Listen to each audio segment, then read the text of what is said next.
分不开。原本想做一个纸浆灯罩，结果纸浆干了之后，和垫在下面的油纸你侬我侬，不愿分离。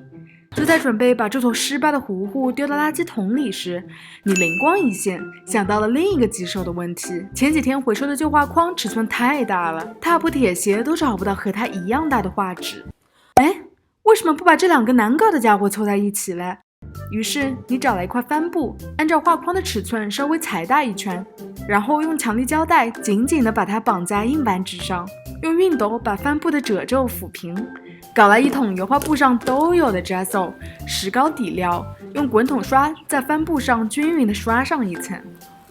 对，你没猜错，别看店里卖的油画布一个个都白白净净的，其实它们曾经都是灰头土脸的帆布。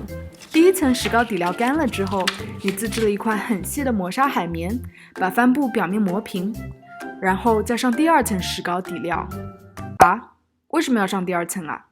作为懒癌本癌，你对比了涂一层和2层石膏底料的帆布，差别还是挺明显的，那就乖乖刷上2层吧。对了，那坨糊糊到底是怎么生成的嘞？在碗里加上胶水和水，融合，扯一片烘焙用的油纸，招募几片青色的卫生纸，在油纸上排出一个长方形的队列。喝下了这胶水，从此就是一个战好的兄弟了。没有预热，有几个小伙子放不开呀。没事儿，来一杯白酒，一会儿就打成一片了。当然，没耐心的同学直接这么一碗稀释的胶水泼上去也是可以的。决定把这坨糊糊做成抽象画后，你在原来的基础上又糊了一层，增加厚厚的纹理，把糊糊放在画板中间，再找来最爱的大白，在干了的糊糊和画布上分别刷上一层，统一制服。用布料胶水在画布中间画个简单的迷宫，把糊糊粘上去，然后请2本胖书来做一会儿。等胶水干了，再请之前吊灯那期的主角牛皮纸来给画布垫个背。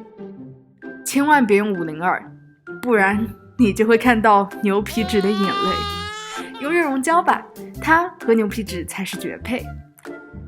我总觉得我忘了点什么啊！对，还有画框呢。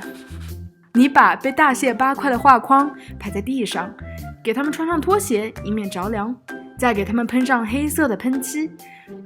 终于到了最后的组装时刻，给白色的画作披上黑色的外衣。谁能想到，几天前差点进垃圾桶的2个刺头，居然就这么完美的结合了。